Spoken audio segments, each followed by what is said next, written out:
Evening there everyone. Today I'm going to tie a pike fly. It's going to be a fairly big pike fly, but it's going to be a relatively easy pike fly. I'm going to do this on a tube because tube has numerous advantages. For instance, when you tie on tubes, you can get your hook moved a bit further down. You can use a tandem hook set if you like, and stuff like that. But also when you tie on tubes, you can get some pretty light flies that are fairly easy to cast.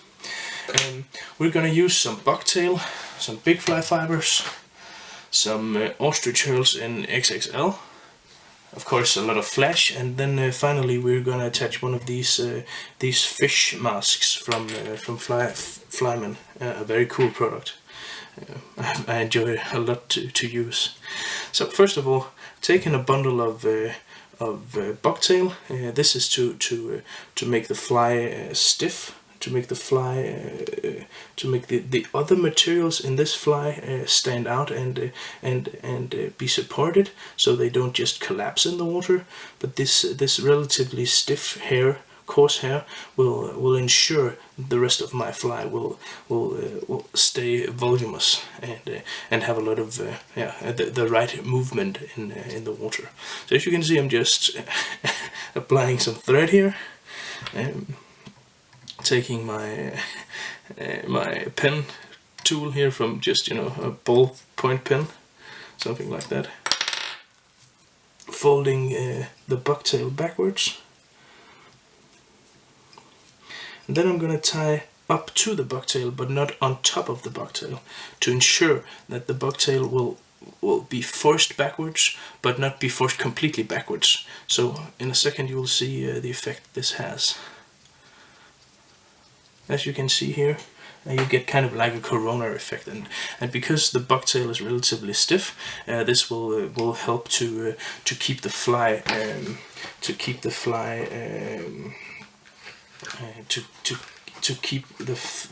fly very wide and spread out and voluminous, bulky, you could say as well, I think. So I'm taking a relatively large amount of big fly fiber. This is the color copper, a nice color for many applications. So and today I'm going to take this bundle and I'm going to spread it out, as you can see here, and I'm going to lay it down so it's going to be surrounding my tube. So it's going to be distributed evenly, or as close to evenly as I can, all the way around the tube, like so.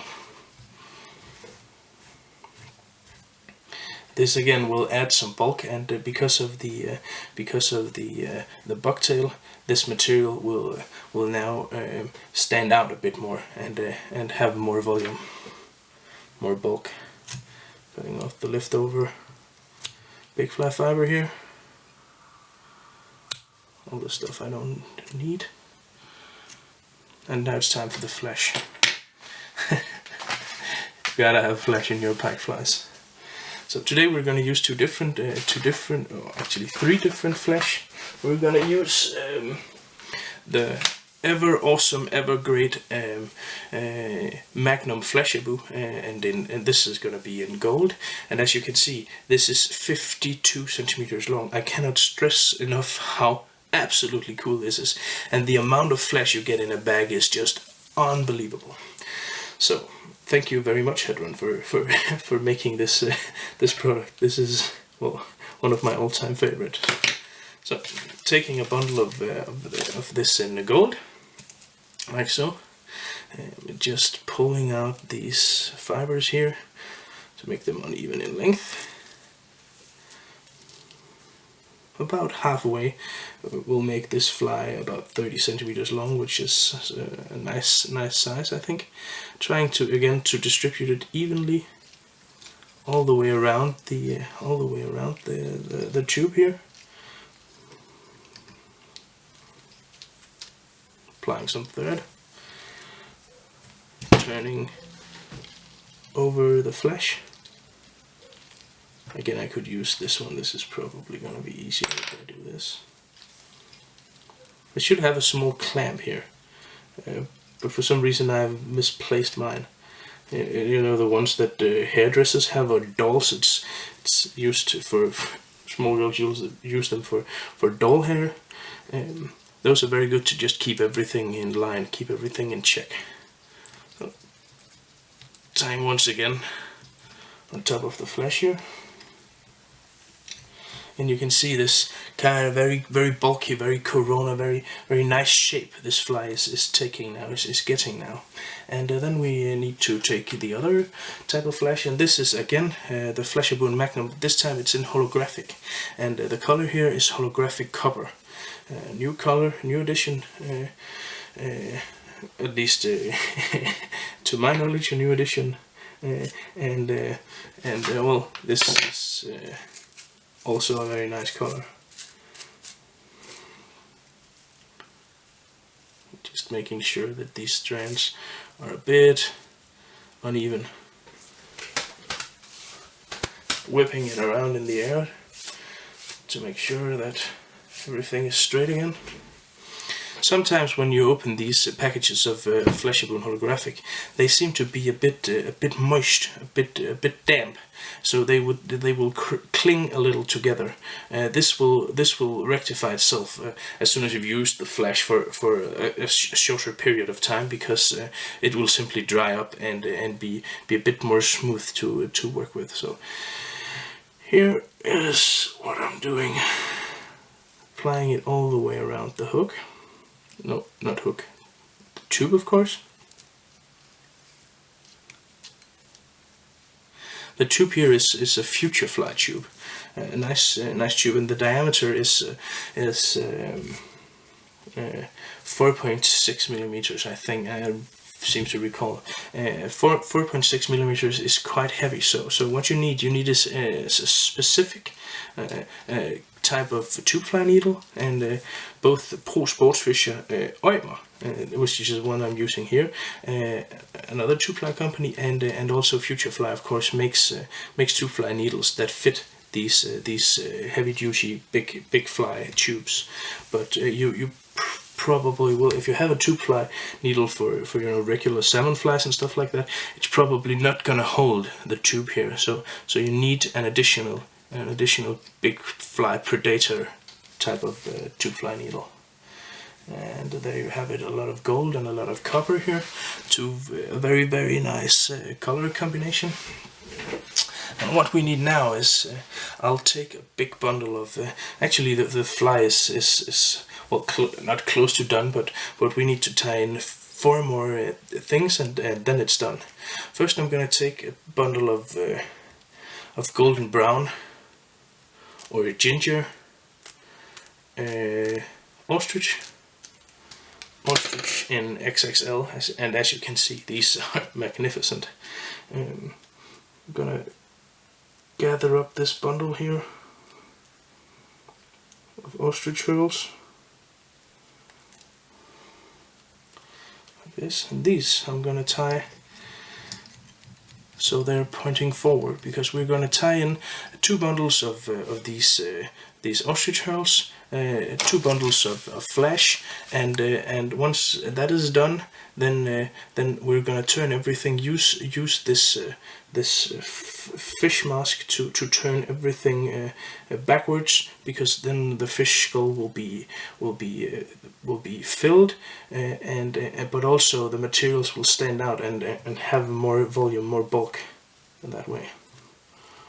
Again, I'm trying as careful as I can to get these ostrich feathers all the way around the tube here, like so. Oh, actually, I forgot one thing. Oh, but we can do that now. I'm also gonna add another type of flash. This is lateral scales, and these lateral scales work very good for to imitate sidelines on fish. And just to give this a bit more mayhem, I'm gonna use some of these in mirror opal, a color that really gets the job done and makes a lot of noise.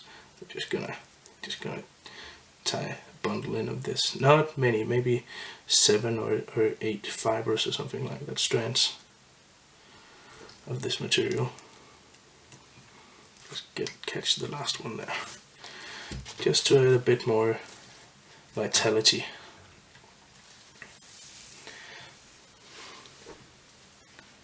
I hope you can see how truly vivid these lateral scales are. And I'm going to take the gold, and the reason why I did the brown one first is because when I'm going to turn this over, I want the brown one to be the outer one, and when I turn everything over, the brown one will be the outer one now.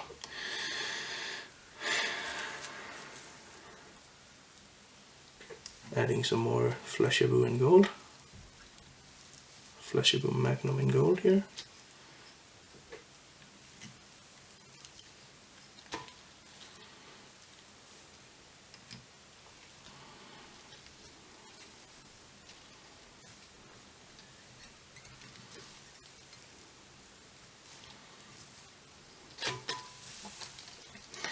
Then some grey ostrich pearls.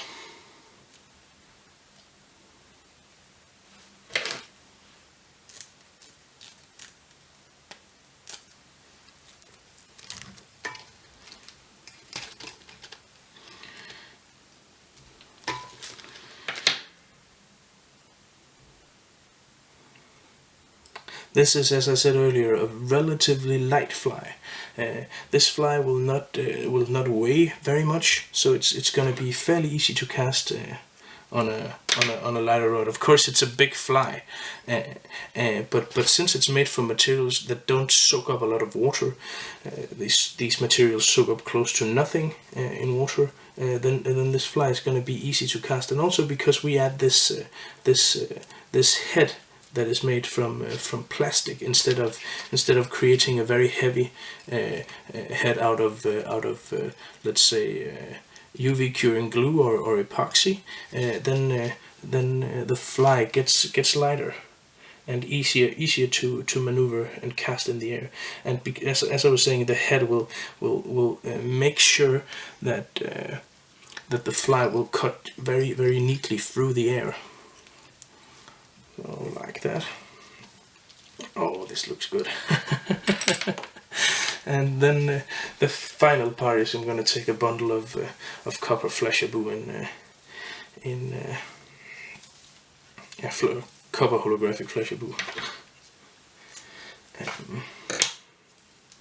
This is the way to tie this fly. It's actually a pretty sound and pretty good base model for doing a lot of pike flies. So I could imagine, and this fly would be very, very good at, let's say, green, for instance, or some red and gold. It would be nice in as well, or even pink and stuff like that. I'm not gonna do all the types of flies I'm doing in every color I'm using them in, because that would take too much time. So think of this fly as kind of like a general way of making pike flies, and then combining the colors you like and works from your local waters with the technique used here. That is kind of like the base idea of many of the tutorials I'm doing, is to kind of let people have ideas on how to do a certain type of fly,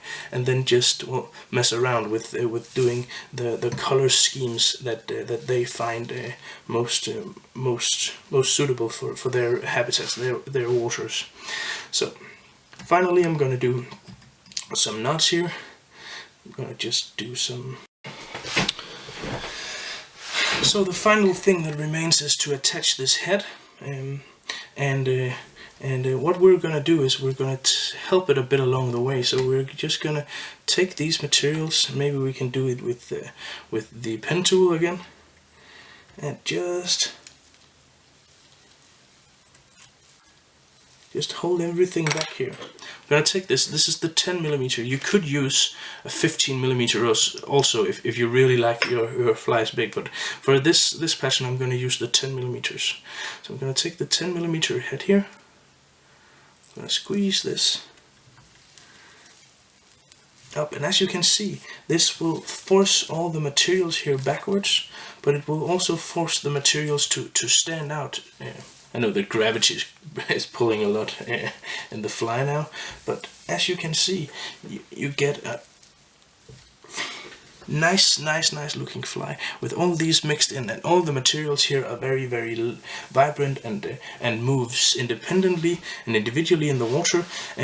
It's a fairly simple pattern, and you don't use that many materials. You use some big fly fibers, some bucktail, some flash, and a head, and then basically that's it. So it's a relatively cheap fly because the materials you use comes in very large packs, and well, as you can see, there you go. The final thing is you want to add some eyes, and for this fly I'm gonna use the flyman eyes that fits here, and I'm gonna do them in the color called Fire. Nice color for this pattern. Add those, and as you saw, I just dropped in a small amount of super glue to ensure that the eye will stay there, because you need to have super glue to make sure it stays there. The glue that is on the back of these eyes is not sufficient, is not strong enough to hold this eye in place without any assistance. Like that. And there you have it.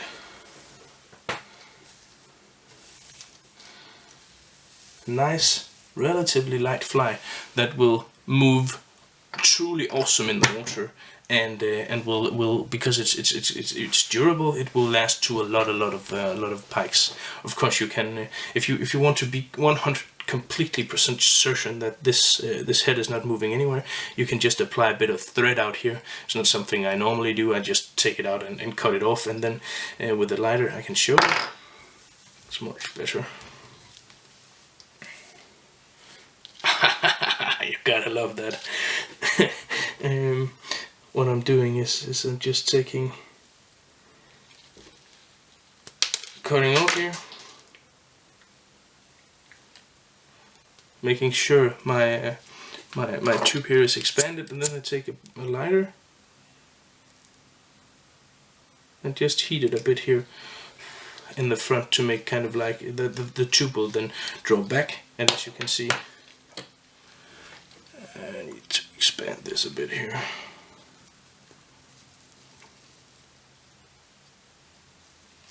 Like so. And as you can see, you can put your leader straight through this. So, a long, light fly that will move very well in the water. Well, thank you for tuning in.